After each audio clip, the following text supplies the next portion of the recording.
Mondays are always a struggle, but this one's going to be a real uphill battle. Global financial markets are tanking again in the wake of US President Donald Trump's sweeping tariffs.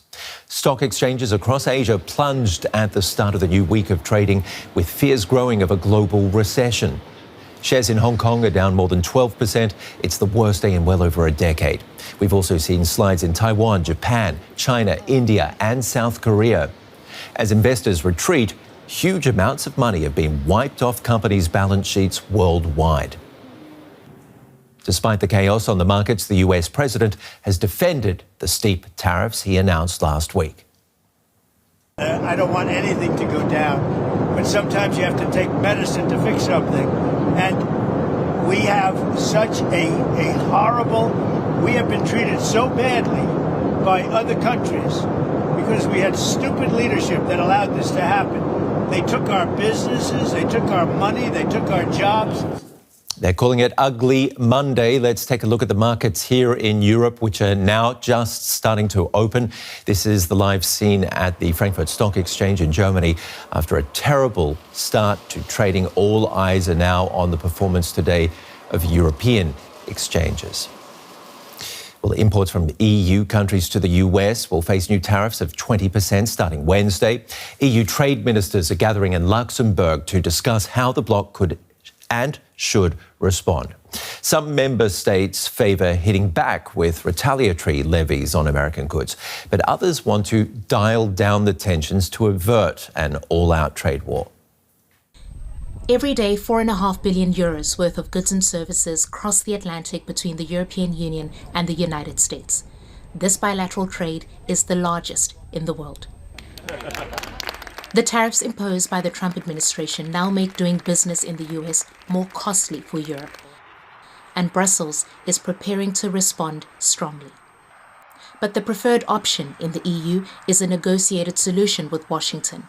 Germany's finance minister even calling for removing all tariffs on all imports. The easiest way to assure balance and fairness is if everyone goes to zero, and then we have free trade and efficiency, economies of scale. The key is to send a signal that we are willing up to including reducing tariffs all the way to zero. This would be welcomed by the world's richest man. At the end of the day, I hope it is agreed that both Europe and the United States should move, ideally, in my view, to a zero tariff situation, effectively creating a free trade zone. Free trade between the European Union and the United States remains an aspiration, and experts I've spoken to here agree that cancelling the tariffs on the goods and services currently traded between the US and the EU would be good for both sides. Dropping tariffs bilaterally between the US and the EU most definitely would be the best outcome. Having cheaper trade between those two economies would benefit both of them. Whereas the flip side, if we have tariffs 20% on each side, that increased costs for both sides. Tariffs are a tax. Tariffs are an import tax, and that can be lowered very quickly, very easily. Liberation Day. On the day he announced the US's new measures, Donald Trump suggested he could be open to zero tariffs. To all of the foreign presidents, prime ministers, kings, queens, ambassadors, and everyone else who will soon be calling to ask for exemptions from these tariffs, I say, terminate your own tariffs, drop your barriers. Conventional wisdom says there are no winners in a trade war. It is understood in Europe that businesses and consumers on both sides of the Atlantic stand to lose if Brussels retaliates in a way that raises the risk of a trade war of tit-for-tat tariffs. Calls for zero tariffs, a free trade zone between the EU and the US, are growing louder from business. But it will have to be the will of the politicians before it can become reality. Catherine Kluver-Ashbrook joins us from the Bertelsmann Foundation, an independent think tank. Trump's been going to the extreme with his tariffs. Elon Musk suddenly wants none. Many European leaders have been pushing for exactly that for years. What's going on here? Well, Ben, I think you made your point very well, which is that we're in a situation that's about as clear as mud, because the ambitions of the US administration are really hard to discern for Europeans right now. Do they really want something that is akin to a free trade zone across the globe?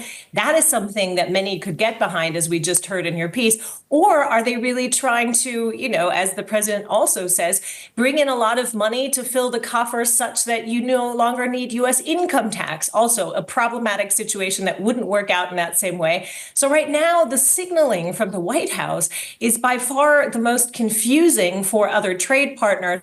So I assume that what we'll hear from the finance minister's meeting today in Luxembourg, as we just heard, is a strong signal that they're willing to go toe-to-toe, at least in a first round, with the White House, negotiations still pending. And what would you say Elon Musk's role is in all of this? Well, I think Elon Musk's role is reducing in the White House, because now the president has surrounded himself by, in some respects, one might say the trade sycophants in his administration. Howard Lutnick, he's listening to much more. That probably explains the odd type of calculation matrix that we saw displayed in the White House last week. We've now also learned more about the math that the president did there. He looked only at the absolute cost in goods and not what the supply chain, the sort of the retail price, Axios revealed over the weekend. So there's a lot of issues with the math there, but Elon Musk needs to make sure that his businesses survive. And that sort of predicates likely somewhat of an exit from his close role in the White House to focus on his business interests, because the situation with China, where Elon Musk makes 950,000 cars a year, is not easy now that China has put on full-blown retaliatory tariffs. So Elon Musk will try to whisper, but will he get through with another ring of advisors so closely around the president? That's the question. Very good question. So extreme swings in policy, extreme falls on markets. Can we expect a bounce back, as Trump's hinting, or are we in for a serious recession here?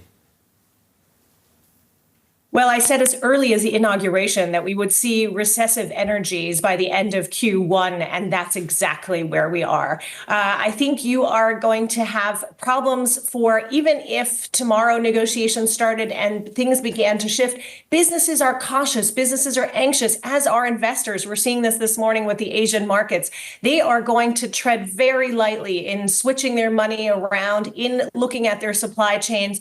What investors need more than anything is predictability. And even if negotiations, again, started within the next 24 hours, which they won't, that predictability won't return. So I expect more volatility, inflationary pressure, like we heard from Jerome Powell last week, and we're hearing from the Europeans. This is going to be an extraordinarily tough situation for the global financial and trading markets. And the only person at this point who can ease that pain would be Donald Trump. That's the way he likes it. The imperialist in the White House, with everybody else coming to kiss the ring and seek tribute.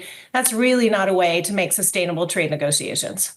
Catherine Kluwer-Ashbrook, you said it. Thanks very much for being on our show. My pleasure. Our correspondent Lucia Schulten is at the trade ministers meeting in Luxembourg, which I mentioned before. Lucia, what's the mood there like? One of retaliation or negotiation? So the European Commission has been really making clear that they first want to negotiate. So that is the big hope here in the European Union still, that there is a solution which can be negotiated. Nevertheless, they have also been making very clear, especially Ursula von der Leyen last week has been saying that the European Union is ready to give a strong response and that they're already preparing countermeasures. They're already working on tariffs against the steel and aluminium, which have been announced later, and they're also working on more countermeasures when it comes to the so-called reciprocal tariffs. So it is a twofold strategy. On the one hand, they still want to negotiate. On the other hand, they're preparing. And this is what the current mood here is right now. They want to be ready to give a firm response, but they're still clinging on this hope that they could negotiate with the United States. But surely this sudden American idea of zero tariffs, which many Europeans have wanted for a long time, do resonate with leaders there? So I think what is important to see is that this is really not a completely new idea. over 10 years ago, negotiations started on a so-called TTIP agreement. The TTIP agreement would have created a massive trade and investment partnership between the United States and the European Union.